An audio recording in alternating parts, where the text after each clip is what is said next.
नमस्कार बच्चों, आज हम पढ़ेंगे डॉक्ट्रिन ऑफ बुद्धिज़्म के बारे में। जो बौद्ध धर्म है उनके कुछ सिद्धांत हैं, उनके बारे में पढ़ेंगे। और जो बौद्ध धर्म का मेन सिद्धांत है वो क्या है? चत्वारि आर्य सत्यानि। हिंदी में आप इसको ऐसे लिख सकते हैं, चत्वारि आर्य सत्यानि। इसका मतलब क्या है कि 4 आर्य सत्य हैं, 4 noble truth. It is the essence of Buddhism. अगर पूरे बौद्ध धर्म को मतलब बिल्कुल समराइज़ करके देखना है तो हम ये 4 जो नोबल ट्रुथ बता रखे हैं इनको पढ़ सकते हैं। तो इसमें पहला पॉइंट आता है, life is full of sorrow, that is दुख, सब्बम दुख्य। बुद्ध महाराज ने ये कहा है कि संसार जो है पूरा वो दुखों से भरा हुआ है। जैसे जन्म लेना पहले, ठीक है, उसके बाद बड़ा होता है कोई भी इंसान, फिर जब तक बुढ़ापा आ जाता है तब तक देखो काफ़ी सारी बीमारियों का सामना करना पड़ता है उसको। खांसी जुकाम हो गया या फिर कोई भी अन्य बीमारी हो गई, ठीक है, उसके बाद बुढ़ापा आता है, उसके बाद वो मर जाता है। तो ये सब दुख के रूप हैं।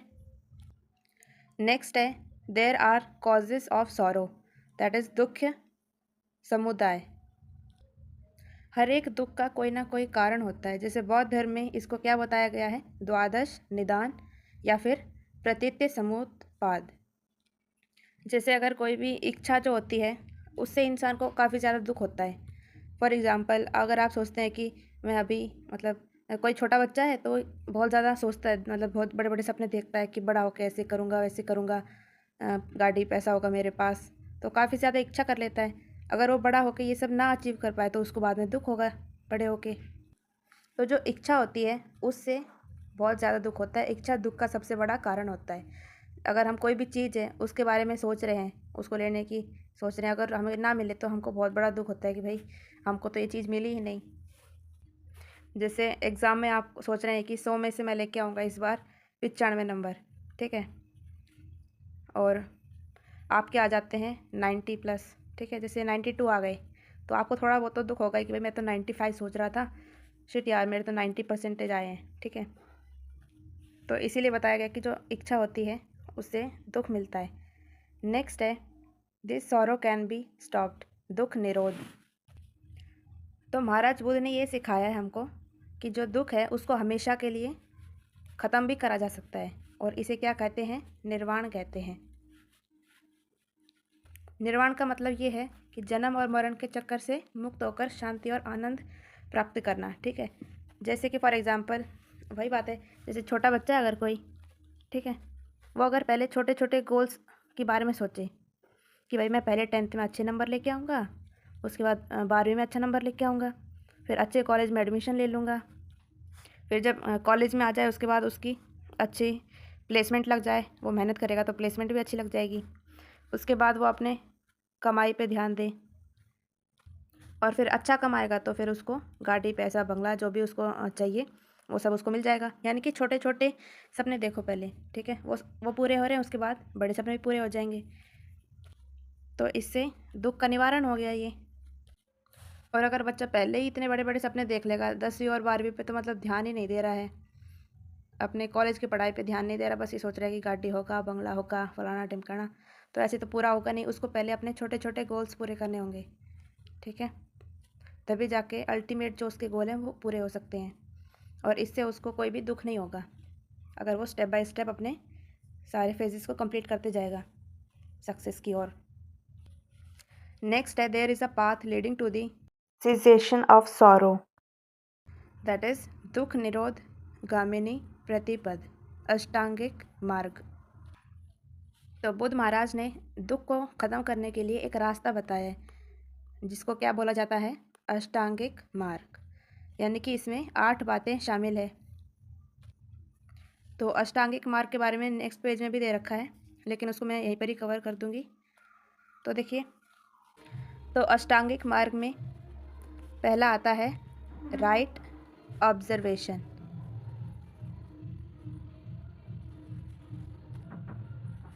यानी कि सही दृष्टि। जैसे कोई भी बात है, कोई भी मैटर हो जाता है तो फिर उसको देखने का दो तरीका होता है, एक तो सही तरीके से देखा जाए या फिर एक गलत तरीके से देखा जाए। तो जीवन और ट्रुथ को हमेशा सही तरीके से देखना चाहिए। नेक्स्ट आता है इसमें राइट डिटर्मिनेशन, यानी कि सही संकल्प, यानी कि अच्छे इरादे हमको रखने चाहिए। ठीक है। थर्ड होता है इसमें राइट स्पीच, यानी कि सही वाणी। ठीक है, हमेशा सच बोलना चाहिए और कभी भी इस तरह के बोल नहीं बोलने चाहिए जिससे दूसरों को कष्ट हो, दूसरों को परेशानी हो। ठीक है, कड़वे वचन नहीं बोलने चाहिए। फोर्थ आता है इसमें राइट एक्शन, यानी कि सही काम करना, अच्छे काम करने चाहिए हमको।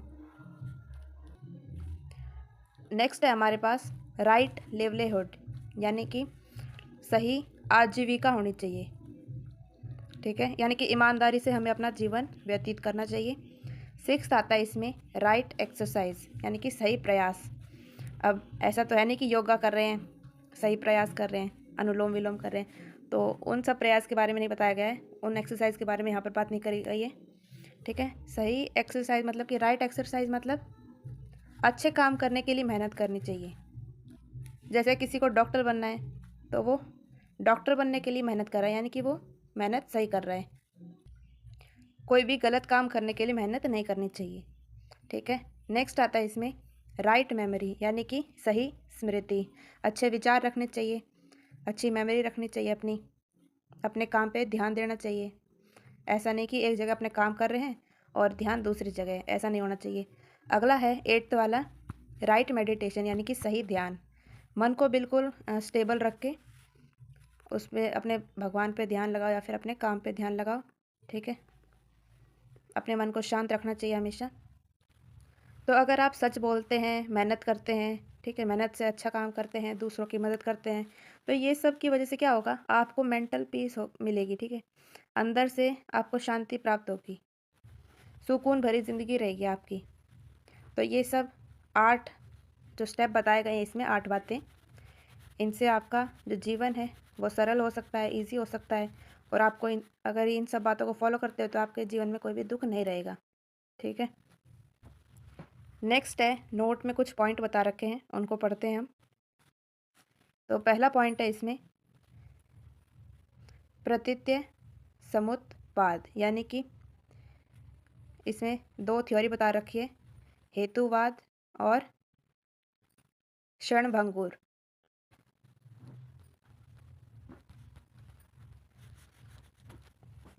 प्रतीत्य समुत्पाद इज ऑल्सो नोन एज हेतुवाद एंड क्षणभंगुरवाद।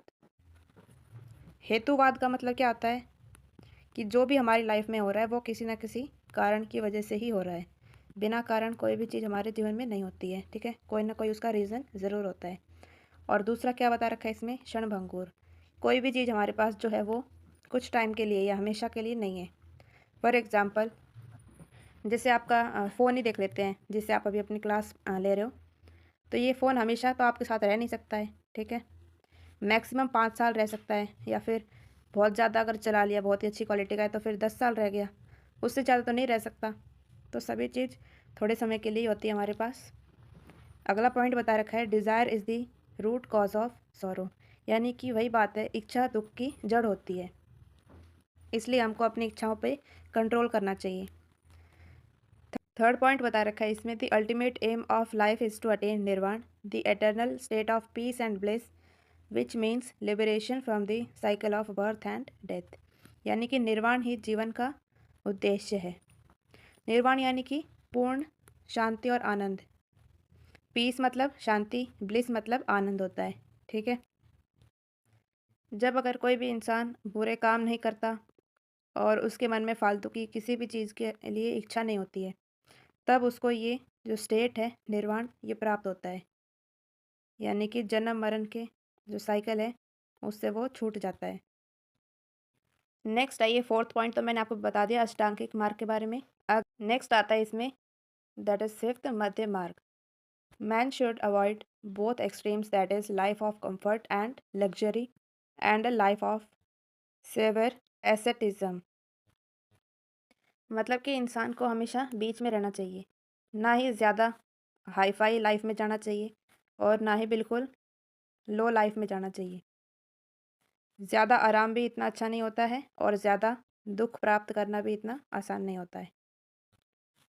तो दुख में भी मत रहो और ज़्यादा सुख में भी मत रहो, ठीक है? बीच में रहना चाहिए इंसान को। अब इसमें बता रखा है त्रिरत्न यानी कि थ्री ज्वेल्स ऑफ बुद्धिज़्म। पहला है इसमें बुद्ध, सेकंड है धर्म और थर्ड कौन सा है? संघ। फिर एक टेबल बता रखा है, टेबल में बुद्धिस्ट काउंसिल की बात करी गई है और उनकी जगह बताई गई है कि भाई कहाँ पर ये कंडक्ट करी थी। अगला हमारे पास ये एक पूरा चार्ट दे रखा है, इसमें बता रखा है बुद्धिस्ट काउंसिल के बारे में, यानी कि बौद्ध संगीति के बारे में बता रखा है। तो जैसे कि स्कूल में कोई भी अगर डिसीजन लेना होता है तो उसके लिए मीटिंग बिठाई जाती है। जैसे फॉर एग्जांपल हम केवी स्कूल का एग्जांपल लेते हैं, ठीक है, केंद्रीय विद्यालय का। तो पहले के टाइम पे यूनिफॉर्म कैसी होती थी? ऊपर तो होती थी वाइट कलर की शर्ट और स्कर्ट होती थी ब्लू कलर की, ठीक है। फिर टीचर्स ने क्या सोचा होगा कि भाई यहाँ की ना जो ड्रेस है स्कूल की यूनिफॉर्म, इसको चेंज करना होगा। तो प्रिंसिपल और बाकी सारे टीचर्स जो हैं उन्होंने एक मीटिंग बैठाई होगी, तब जाके ये डिसीजन लिया होगा कि भाई किस तरह की न्यू यूनिफॉर्म होनी चाहिए बच्चों के लिए। तो उसी टाइप से बौद्ध संगीति में यानी कि बुद्धिस्ट काउंसिल में सभी बौद्ध धर्म के मेंबर्स अपनी अपनी अलग अलग राय देते थे कि भाई कैसे क्या क्या सुधार होना चाहिए हमारे धर्म में और किस तरह हमको अपने धर्म का प्रचार करना चाहिए। क्या हमारे जो धर्म में अगर कोई भी नए नियम लागू होने चाहिए। तो अलग अलग टॉपिक्स के ऊपर पूरी डिस्कशन चल रही थी। तो एक एक करके हम सारे काउंसिल के बारे में पढ़ेंगे, ठीक है।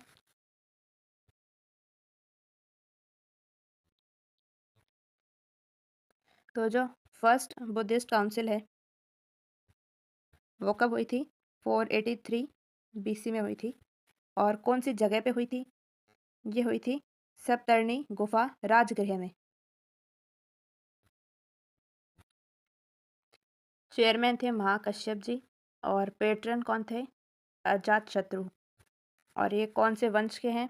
हर्यक वंश के, ठीक है।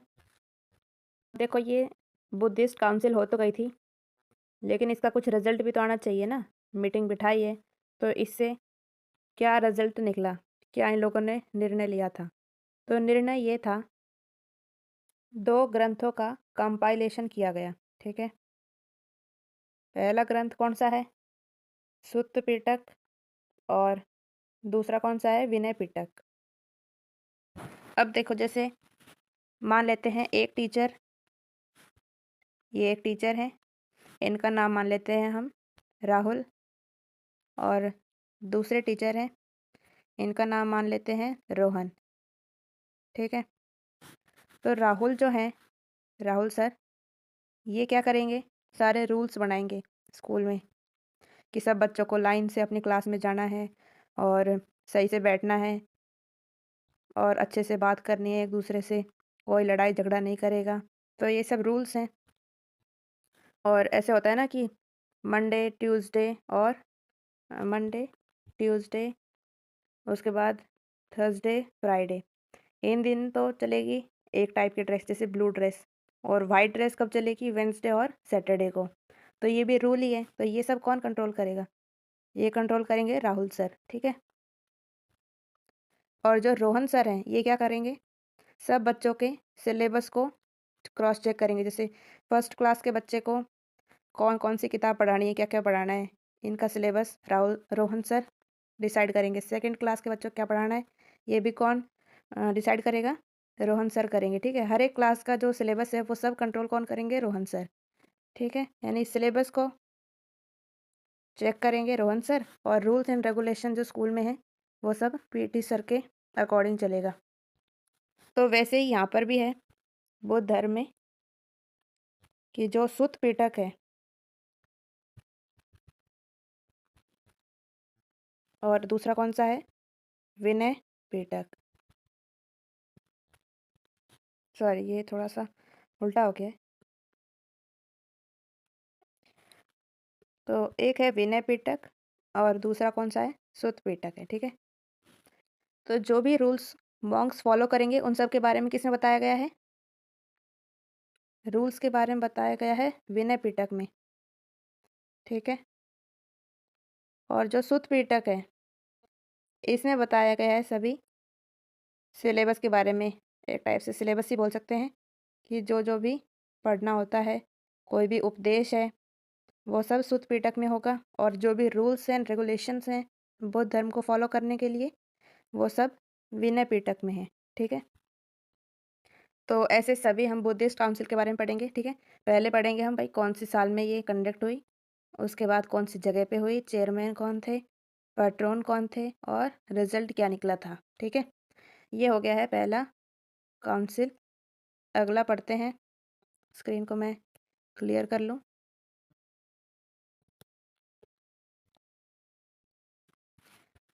जो अगली बुद्धिस्ट काउंसिल है वो कब हुई, 383 BC में।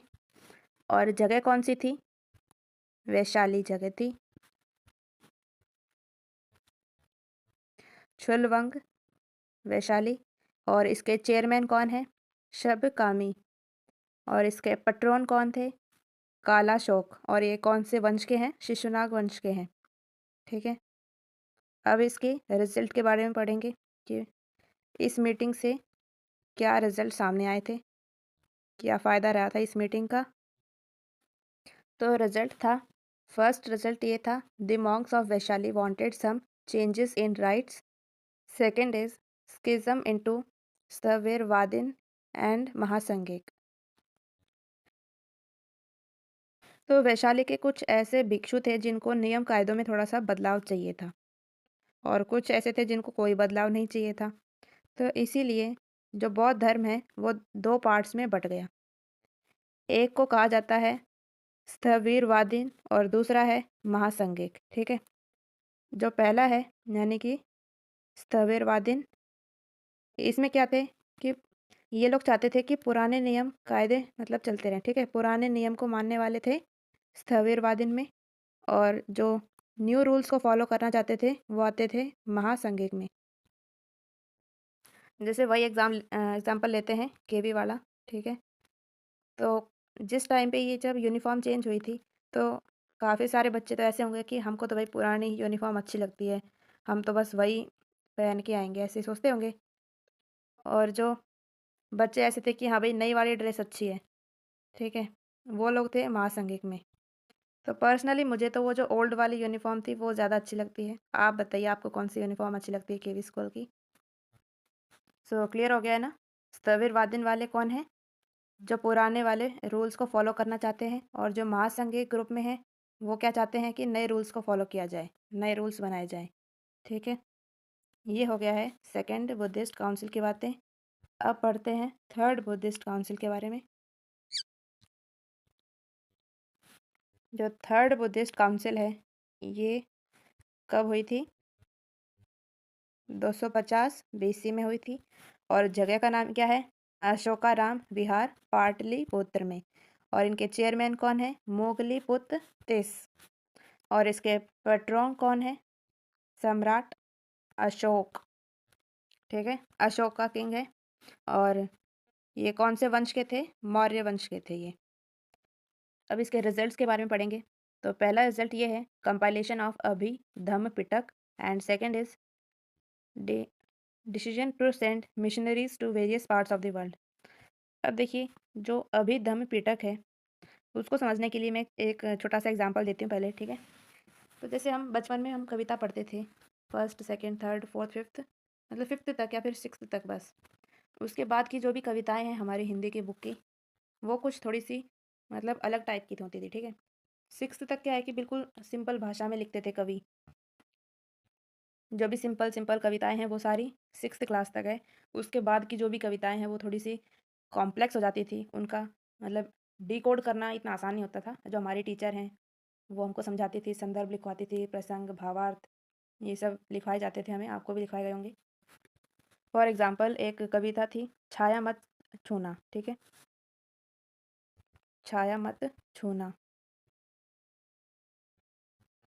तो इस कविता को डिकोड करके हमारे टीचर ने बताया था कि जो हमारा पास्ट है उसके बारे में हमको बात नहीं करनी चाहिए, ठीक है। पास्ट को एक्सेप्ट करो और अपनी ज़िंदगी को आगे अच्छे से जियो, ठीक है।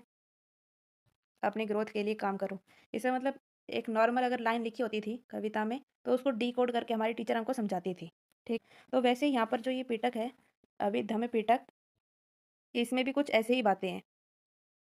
ये जो अभिधम पिटक है, इसमें गहरी और थोड़ी-सी कॉम्प्लेक्स स्टडी हो जाती है। इसको एक टाइप से आप बोल सकते हैं कि थोड़ा-सा हाई लेवल का थोड़ा-सा ज्ञान होना चाहिए इस ग्रंथ को समझने के लिए। और जो अशोक थे, अशोका, उन्होंने बुद्ध धर्म को पूरे वर्ल्ड में फैलाने के लिए अलग-अलग मिशनरीज़ को भेज दिया था, अलग-अलग जगह कि भाई जाओ, हमारे बौद्ध धर्म का प्रचार करो, ठीक है? ये सब रिज़ल्ट आए थे कहाँ से? थर्ड बुद्धिस्ट काउंसिल से। अब पढ़ेंगे हम फोर्थ बुद्धिस्ट काउंसिल के बारे में। तो समझ में आ गया? जो सुत्त पिटक था, उसमें क्या था? पूरा सिलेबस के बारे में था, यानी कि जो भी उपदेश हैं, उन सब के बारे में किसमें बताया गया है? सुत्त पिटक में।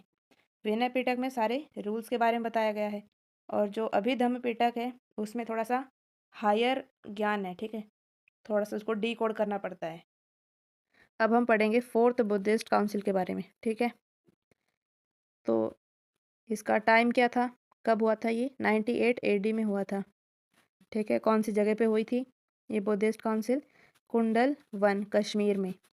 इसके चेयरमैन हैं वसुमित्र और वाइस चेयरमैन कौन है? अश्वघोष। और इसके पैट्रॉन कौन है? कनिष्क। इनका वंश कौन सा है? कुषाण वंश। और इसमें इसमें भी कुछ ना कुछ तो रिजल्ट आए होंगे, मीटिंग हुई तो कुछ ना कुछ रिजल्ट तो आते ही है ना। अब उसको पढ़ेंगे। तो पहला आता है इसमें compilation of Mahavibhasha Shastra, Sanskrit comment on Tripitaka, and second one is decision of Buddhist to Hinayanist and Mahayanist. तो इस काउंसिल से महाविशाब शास्त्र का कंपाइलेशन हुआ और फिर से बौद्ध धर्म जो है वो दो पार्ट्स में डिवाइड हो गया था। एक था हिनायान, हिनयान बोल सकते हैं। इसमें पुराने और सिंपल रूल्स को मानने वाले थे, और जो नए विचार वाले थे, नए विचारों को अपनाने वाले, वो कौन से पार्ट में थे? महायान में थे। तो आशा करती हूँ आपको ये पूरा चार्ट समझ में आया होगा। अब पढ़ते हैं हम बुद्धिस्ट लिटरेचर के बारे में। पहले स्क्रीन को साफ कर दूँ, फिर पढ़ेंगे।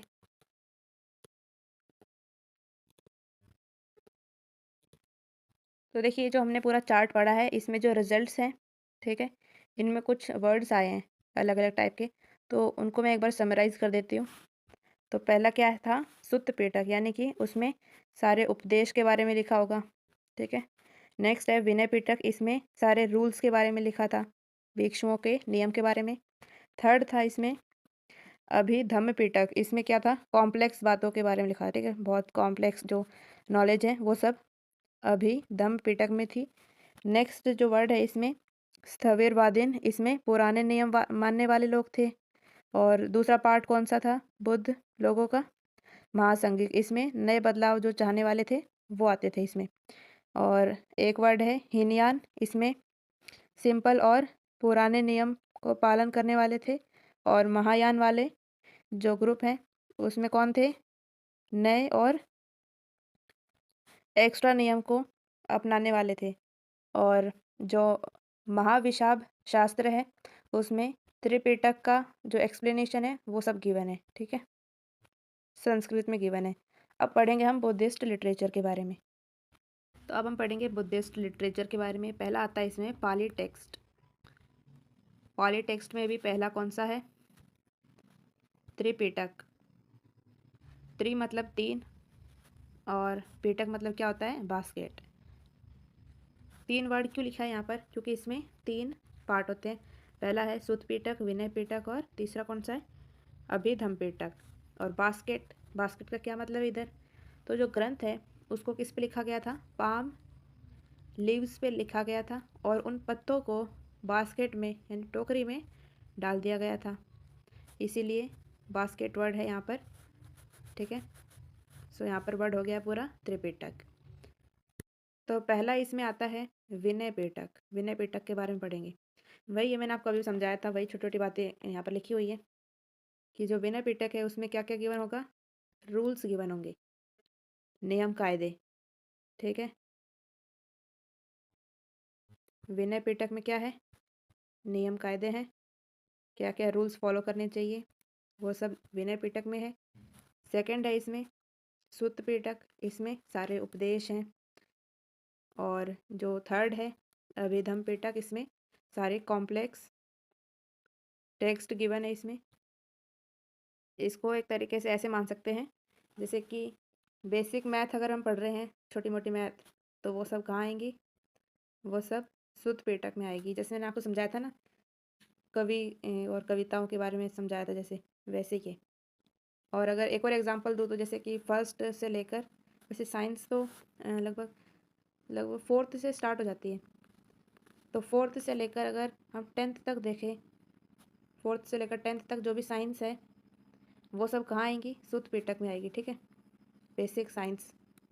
उसके बाद जो 11वीं और 12वीं में हम पढ़ते हैं साइंस, वो थोड़ी कॉम्प्लेक्स हो जाती है। ठीक है, तो उसको हम कंसिडर कर सकते हैं अभिधम पिटक में।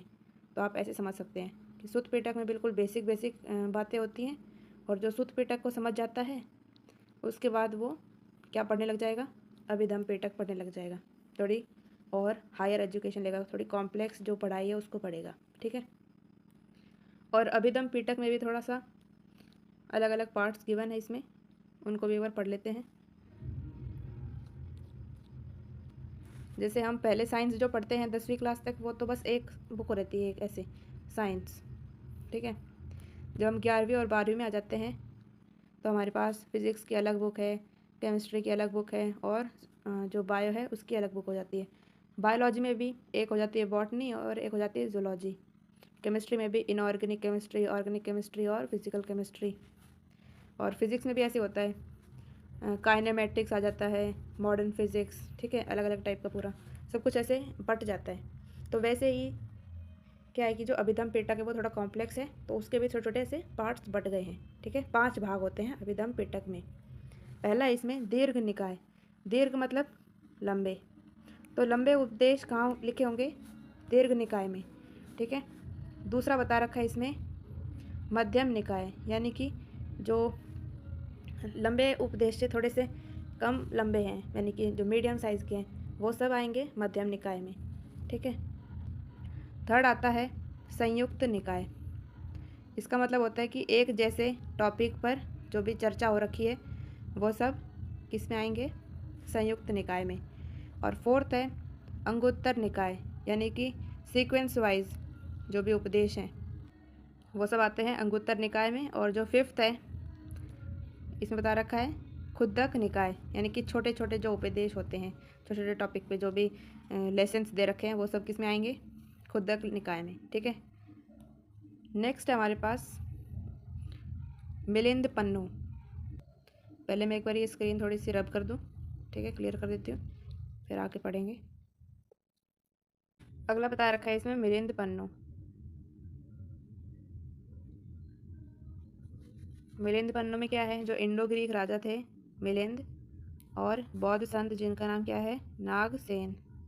ठीक है, इन दोनों की जो भी कॉन्वर्जेशन है उन सब के बारे में बता रखा है मिलिंद पन्नू ग्रंथ में। अगला है दीप वंश और महावंश। और ये जो मिलिंद पन्नू के जो कॉन्वर्जेशन है इसको आप ऐसे समझ सकते हैं जैसे कि मिलिंद जो राजा हैं उन्होंने कुछ क्वेश्चंस पूछे होंगे। ठीक है, और क्वेश्चंस के आंसर किन्होंने दिए, बौद्ध संत ने दिए, जिनका नाम क्या था, नागसेन।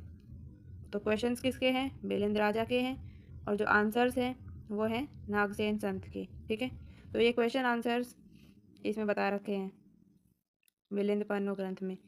अगला है हमारे पास क्या है, दीप वंश है ना, और है दूसरा महावंश।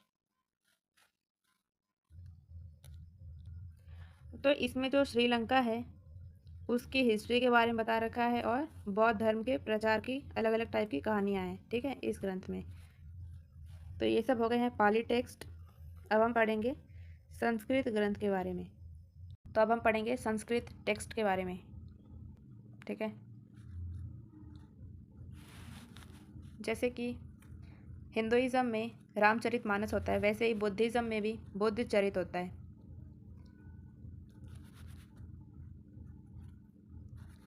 इसको किसने लिखा था, अश्वघोष ने बुद्ध चरित को लिखा था। और इसमें क्या बता रखा है, बुद्ध भगवान के जीवन के बारे में बता रखा है। नेक्स्ट आता है इसमें सौंदरानंद, तो नंद नाम के एक व्यक्ति थे, उनके जीवन के बारे में बता रखा है और किस तरह वो बौद्ध धर्म की तरफ गए, तो उस पूरे प्रोसेस के बारे में बता रखा है इस ग्रंथ में। नेक्स्ट है सूत्रालंकार।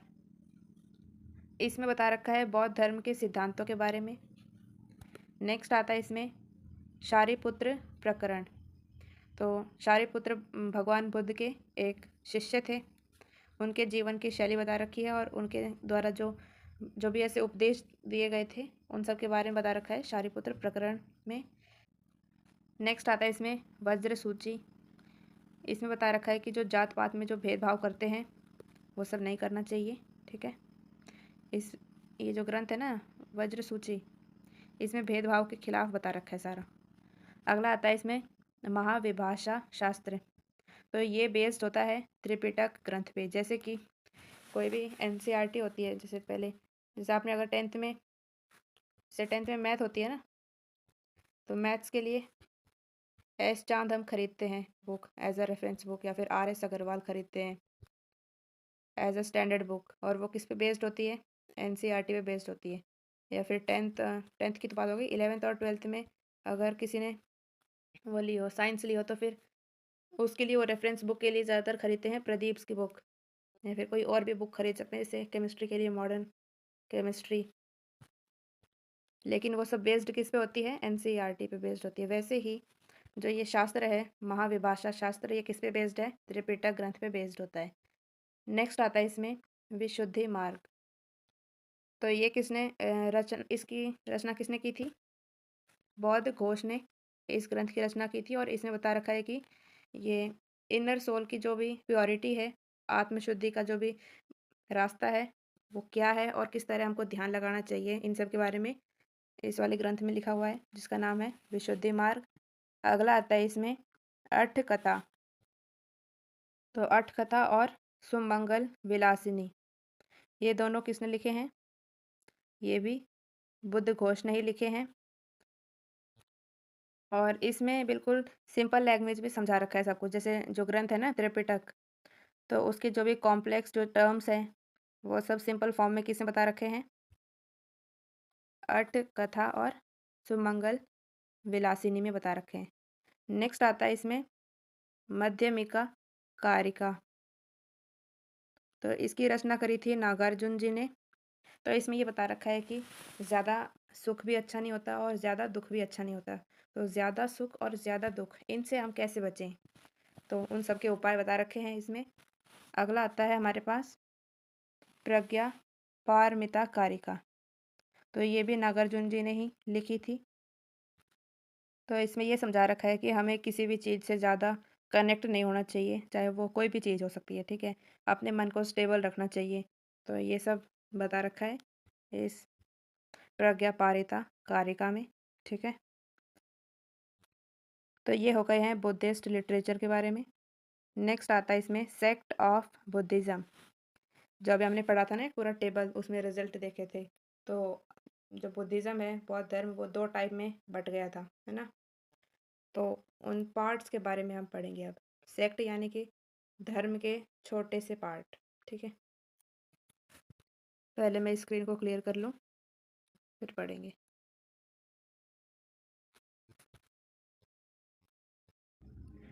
तो अब देखिए हम पढ़ेंगे। सबसे पहला है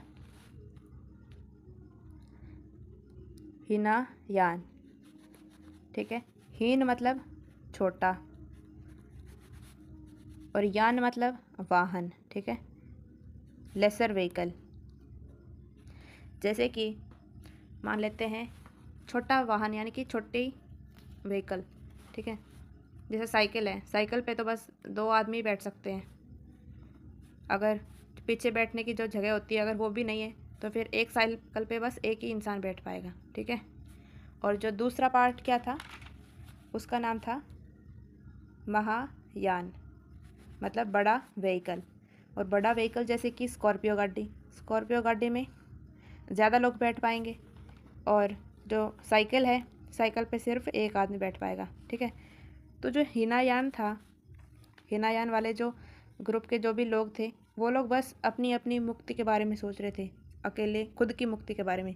और जो ये थे महायान ग्रुप के पीपल, ये बहुत सारे लोगों की मुक्ति एक साथ होने के लिए ग्रुप बना रखा था इन लोगों ने। इनका उद्देश्य क्या था कि बहुत सारे लोगों की मुक्ति हो। और हीनयान वाले चाहते थे कि बस एक अपनी अपनी सोचते थे, बस ये लोग खुद की मुक्ति के बारे में सोचते थे। ठीक है, तो इसमें पहला पॉइंट दे रखा है। पहला पॉइंट क्या है इसमें? It's followers believed in the original teaching of Buddha. जो हीनयान वाले थे, ये लोग क्या थे? जो बिना कोई चेंजेस के जो भी सिलेबस है, मतलब जो भी इनकी टीचिंग्स है उसको फॉलो करें। ठीक है, किसी भी बदलाव के बिना। ये लोग सिर्फ ओरिजिनल टीचिंग को ही बिलीव करते थे। नेक्स्ट आता है they sought individual salvation through self discipline and meditation, यानी कि ध्यान और डिसिप्लिन से व्यक्ति बस खुद की मुक्ति की कोशिश कर रहा था। ठीक है, थर्ड आता है इसमें they did not believe in idol worship, यानी कि वो मूर्ति पूजा में बिलीव नहीं करते थे। Fourth point is they favoured Pali language, तो उन्होंने बौद्ध धर्म को समझने के लिए एक सिंपल लैंग्वेज बना ली जिसका नाम क्या था? पाली। ठीक है, पाली भाषा का ये लोग यूज़ करते थे। फिफ्थ पॉइंट आता है it is known as southern Buddhist religion because it prevailed in the south of India.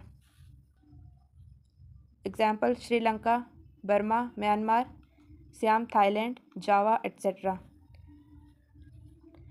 तो ये जो धर्म है दक्षिणी बौद्ध धर्म, इसको कहने लग गए थे लोग हीनयान को, क्योंकि ये श्रीलंका, बर्मा और थाईलैंड जैसे मतलब देशों में फैल गया था, सदर्न पोर्शन में फैल गया था, इसीलिए। नेक्स्ट है sixth, there were two subjects of Hinayana. पहला आता है इसमें Vaibhashika and second one is Sautantrika. Vaibhashika मतलब कि डिटेल में सोचना, विचार करना। ठीक है, जो दूसरा बता रखा है सौतांत्रिक, इसमें होता है इंडिपेंडेंट सोच। ठीक है, खुलकर सोच सकते हैं हम और अपने जो भी ओपिनियंस है वो भी रख सकते हैं सभी के बीच में। नेक्स्ट आता है इसमें महायान। महायान में क्या है? सभी की मुक्ति का उद्देश्य लेके चलते हैं सब लोग। तो पहला पॉइंट आता है इसमें it's followers believed in the हेवनलीनेस of Buddha. इसमें बुद्ध जी को बहुत ही दिव्य माना गया। ठीक है, बुद्ध भगवान जी की इसमें पूजा की जाती है, भगवान के रूप में इनको पूजा जाता है। नेक्स्ट है they sought the salvation of all through the grace and help of Buddha and Bodhisattva. इसमें सिर्फ खुद की नहीं बल्कि सभी लोगों की मुक्ति दिलाने की प्रयास होते हैं इसमें। ठीक है, और बुद्ध और बोधिसत्व की मूर्ति की पूजा की जाती है। ठीक है, दो मूर्तियां हैं, एक क्या है? बुद्ध, और दूसरा क्या है? बोधिसत्व। हैंड राइटिंग अच्छी नहीं आ रही क्योंकि मैं इसे रफ में लिख रही हूँ। नेक्स्ट है fourth point they favoured the Sanskrit language. इन्होंने संस्कृत लैंग्वेज से पूरे बौद्ध धर्म को समझने की कोशिश की थी। नेक्स्ट पॉइंट आता है it is known as northern Buddhist religion because it prevailed in the north of India, example China, Korea, Japan etcetera. तो इसको कहा जाता है नदर्न बुद्धिस्ट रिलीजन क्योंकि ये नदर्न कंट्रीज़ में प्रिवेल हुआ था, मतलब फैला था। सिक्स्थ पॉइंट आता है there were two subjects of Mahayana. पहले इसमें माध्यमिक, और इनके फाउंडर कौन है? नागार्जुन। और दूसरा है योगाचर, और इसके फाउंडर कौन है? मैत्रेय, और उनके एक शिष्य हैं जिनका नाम है असंग। तो इनको आप एज अ डिफरेंस से भी याद रख सकते हैं कि हीनयान और महायान में क्या क्या फ़र्क है, क्योंकि एक एक पॉइंट जो भी वहाँ पर बता रखे हैं हीनयान में वही महायान में भी बता रखे हैं सेम, कि वही लैंग्वेज कौन सी थी और कहाँ पर फैले थे। जो हीनयान है वो सदर्न साइड में फैला था और जो महायान है वो नदर्न साइड में। हीनयान में पाली लैंग्वेज यूज़ करी गई थी बौद्ध धर्म को समझने के लिए, और इसमें महायान में संस्कृत लैंग्वेज। हीनयान में अपने बस खुद की मुक्ति के लिए सोचते हैं सब लोग और मूर्ति पूजा नहीं करते हैं, और महायान में सभी की मुक्ति के बारे में सोचते हैं और मूर्ति की पूजा करते हैं। ठीक है, एक और है वज्रयान, यानी कि बिजली। वज्र मतलब बिजली, यान मतलब वाहन। वज्र क्या है? बिजली। बिजली क्या होती है? एक टाइप की एनर्जी, ठीक है। एनर्जी यानी कि शक्ति। तो शक्ति के माध्यम से, शक्ति के थ्रू मोक्ष की प्राप्ति पे जो जोर दिया गया था इसमें वज्रयान में, तो इसमें पहला पॉइंट आता है, it's followers believe that salvation could be the best attend bye acquiring the magical powers. तो इसमें ये मान्यता थी कि जो जादुई शक्ति हैं उनसे मोक्ष पाया जा सकता है। नेक्स्ट आता है, next point, the chief divinities of this new sect were the Taras. तो इसमें तारा देवी की प्रमुख पूजा की जाती थी, ठीक है। तारा देवी को ही इसमें मेन देवी माना जाता था। नेक्स्ट है third point, it became popular in eastern India particularly Bengal and Bihar. तो ये ईस्टर्न साइड में ज़्यादा फैले थे और ख़ासकर बंगाल और बिहार में, ठीक है। अब हम पढ़ेंगे बौद्धि सत्व के बारे में, ओके। तो पहले मैं एक बार स्क्रीन को क्लियर कर देती हूँ, फिर पढ़ेंगे आगे।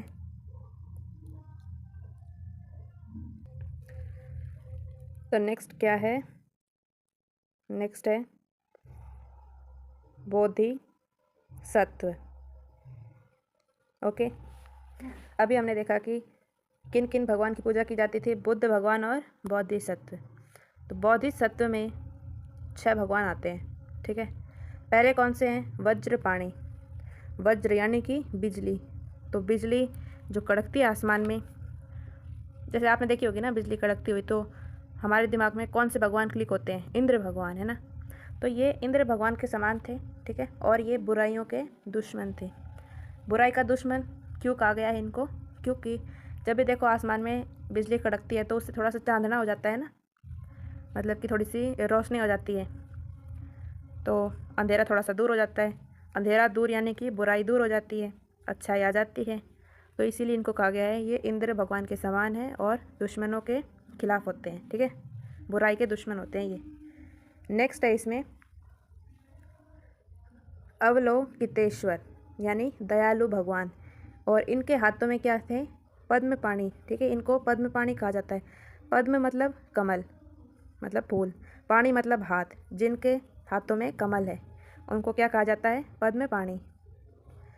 नेक्स्ट है मंजूश्री यानी ज्ञान के देवता। He holds a book describing 10 paramitas that is spiritual perfections. तो ये ज्ञान के देवता थे जिनके पास 10 परमिता का ज्ञान था।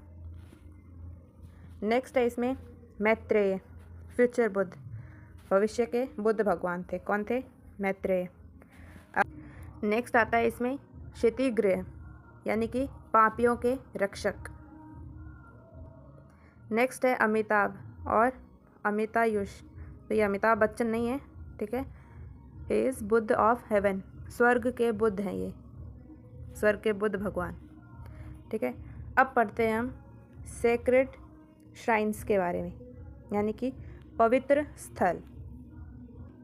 जैसे हिंदू में होते हैं ना केदारनाथ, बद्रीनाथ, अलग अलग जगह, द्वारिकाधीश, सोमनाथ, तो वैसे ही बुद्धिज़्म में भी होते हैं। तो इसमें पहला पॉइंट गिवन है लुम्बिनी, बोध गया, सारनाथ, कुशीनगर वर where the 4 principal events of the Buddha's life, namely birth, enlightenment, first sermon and death, took place. To these are added 4 places, Sravasti, Rajgriha, Vaishali and Shankasya. These 8 places have all along been considered as the 8 holy places. और इनको क्या बोला जाता है? अष्ट स्थान, ठीक है। तो पहला क्या है? लुम्बिनी। लुम्बिनी कौन सी जगह है? जहाँ पर बुद्ध भगवान का जन्म हुआ था, ठीक है। ये था बुद्ध भगवान के जन्म का स्थान।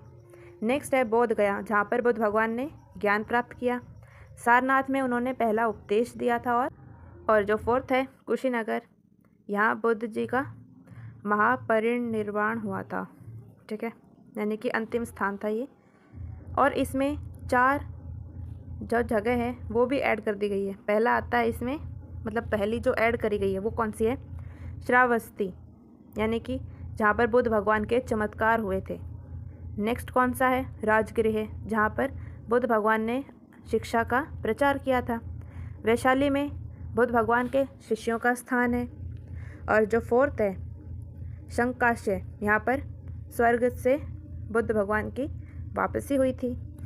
ओके, नेक्स्ट पॉइंट है other centres of Buddhism in ancient India. इनका नाम क्या क्या है?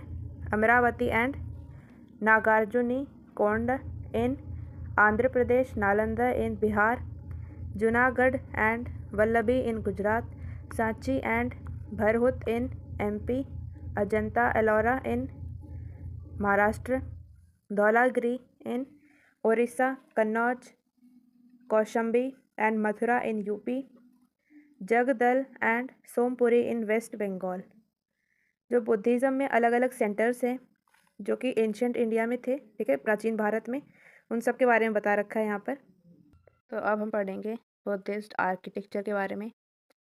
तो इसमें 3 फॉर्म्स हैं। पहला आता है इसमें stupa, relics of Buddha and some prominent Buddhist monks are present, यानी कि भगवान बुद्ध के अवशेष या फिर इसे इम्पॉर्टेंट बुद्धिस्ट मॉन्क के जो अवशेष हैं या फिर बुद्ध धर्म से जुड़े हुए कुछ अन्य वस्तु है, कोई अलग चीज़ है, वो सब यहाँ पर प्रिजर्व रखी जाती है। नेक्स्ट आता है इसमें चैत्य, यानी कि प्रेयर हॉल जिसमें ध्यान लगाया जाता है। इसको प्रार्थना कक्ष भी बोल सकते हैं हिंदी में। नेक्स्ट आता है इसमें विहार, दैट इज़ रेजिडेंस और मोनेस्ट्रीज, यानी कि बुद्धिस्ट भिक्षुओं के निवास स्थान जहाँ पर ये रहते हैं, ठीक है, जहाँ पर बुद्धिस्ट मॉन्क रहते थे उस जगह को क्या बोला जाता था? विहार। जैसे कि आजकल के टाइम में जो होते हैं ना आश्रम और धर्मशाला, जहाँ पर लोग रहते हैं और वहाँ पर ध्यान और साधना कर सकते हैं, तो वैसे ही उस टाइम के जो जगह थी जहाँ पर लोग रहते थे और ध्यान करते थे, उसके जगह का नाम क्या था? विहार। और चैत्य में सिर्फ ध्यान लगाते थे, वहाँ पर रहते नहीं थे। अब देखिए हमारे पास एक ये चार्ट गिवन है, एक टेबल, बुद्धिस्ट यूनिवर्सिटी, प्लेस और फाउंडर, ठीक है। तो पहले हम पढ़ेंगे बुद्धिस्ट यूनिवर्सिटी को, याद करेंगे ऐसे सीरियल वाइज, ठीक है। टोटल 6 गिवन है। तो पहले इसमें Nalanda, then ओडंतपुरी, Vikram Shila, Sompuri, Jagdal and Vallabhi. तो इसको हम ऐसे याद रखेंगे, नालंदा किसी का नाम है, ठीक है, नालंदा। और वो जो एक बच्चा फेमस नहीं हो रहा है, अभिनव अरोड़ा जिसका नाम है, तो वो और को क्या बोलेगा? ओड बोलेगा ना, ओ डी, ओड। तो नालंदा, ओड, विक्रम, वो लोग क्या बनाएंगे? अभी पूरी और दाल बनाएंगे, अभी बनाएंगे, ठीक है। एक बार फिर से बताती हूँ मैं आपको, यहाँ पर अच्छी राइटिंग नहीं आ रही तो आपको समझ में नहीं आया होगा, शायद से आ भी गया होगा, आप तो हैं इंटेलिजेंट। तो पहले क्या है? एक बच्चे का नाम है नालंदा, ठीक है। यहाँ पर मैं नाला तो बोल नहीं सकती इसलिए पूरा नाम ले लेते हैं, इसका नाम है नालंदा, ठीक है। नालंदा ओड विक्रम क्या बनाएंगे? पूरी और दाल बनाएंगे अभी, ठीक है। ये है ट्रिक याद करने के लिए। तो ये नालंदा हो गया, ओड विक्रम, सोमपुरी का ये पूरी, जगदल, यहाँ पर ये DAL है ना, ये यहाँ से दाल ले लिया, और यहाँ पर है वल्लभी, ABHI। तो ये ट्रिक हो गई है, नालंदा ओड विक्रम पूरी और दाल बनाएंगे अभी, ठीक है।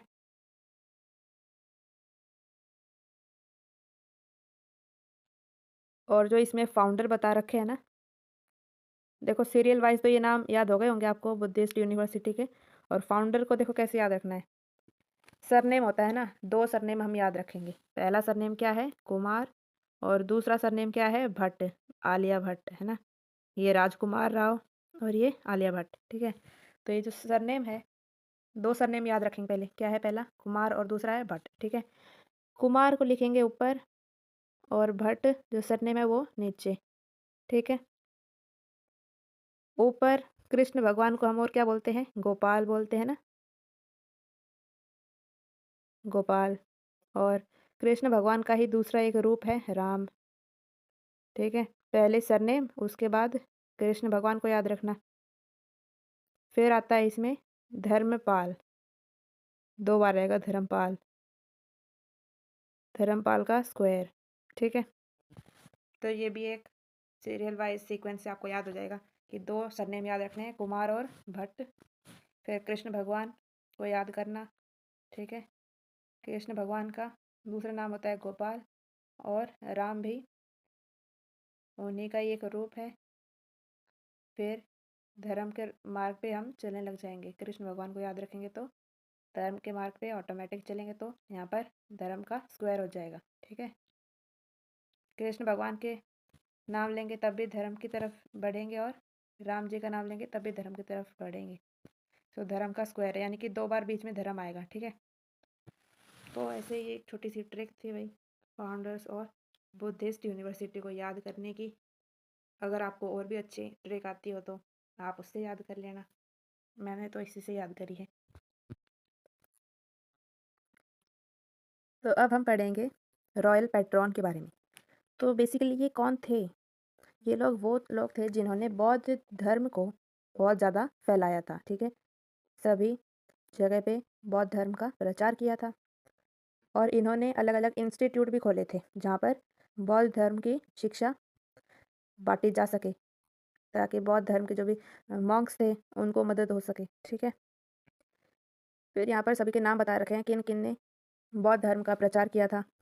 बिम्बिसारा, अजातशत्रु जो कि मगध के रूलर्स थे, प्रसेनजीत कौशल के रूलर थे, उदयन, प्रद्योत, अशोक एंड दशरथ, मिलिंद, कनिष्क, हर्षवर्धन, गोपाल, धर्मपाल एंड रामपाल, ये सभी कौन थे? ये शासक थे जिन्होंने बौद्ध धर्म को और ज़्यादा मतलब प्रचार किया था इनका।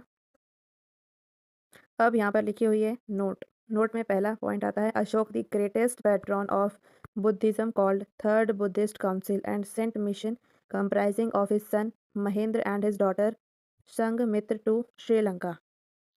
तो जो अशोका थे ये सबसे बड़े पैट्रॉन थे बुद्धिज़्म के, जिन्होंने थर्ड बुद्धिस्ट काउंसिल को कंडक्ट किया था, और इन्होंने अपने बेटे महेंद्र और जो उनकी बेटी थी संघमित्रा उनको श्रीलंका भेजा था ताकि बौद्ध धर्म का वो प्रचार कर सके, ठीक है। नेक्स्ट आता है the Kanishka called fourth Buddhist council and sent mission to China, Korea and Japan. तो जो कनिष्क थे उन्होंने फोर्थ बुद्धिस्ट काउंसिल कंडक्ट कराई थी, ठीक है। और इन्होंने बौद्ध धर्म को चाइना, कोरिया और जापान में फैलाने के लिए अलग अलग लोग भेजे थे। थर्ड पॉइंट आता है Palas of Bengal and Bihar were last great patron of Buddhism.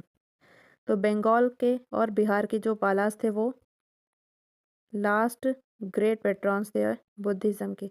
इन्होंने भी बौद्ध धर्म को बहुत ज़्यादा फैलाया था, बहुत प्रचार किया था। तो ये सब बातें थी बुद्धिज़्म की। अब जो अगला धर्म है दैट इज़ जैनिज़्म, इसके बारे में हम अगली वीडियो में पढ़ेंगे। तो आज के लिए बस इतना ही। थैंक यू सो मच, आप यहाँ तक पढ़े, मेरे साथ पढ़े यहाँ तक। और ये है स्माइली आपकी, तो इस स्माइली की तरह खुश रहिए और अपने पढ़ते रहिए और रिवाइज करते रहिए, ठीक है। Thank you so much.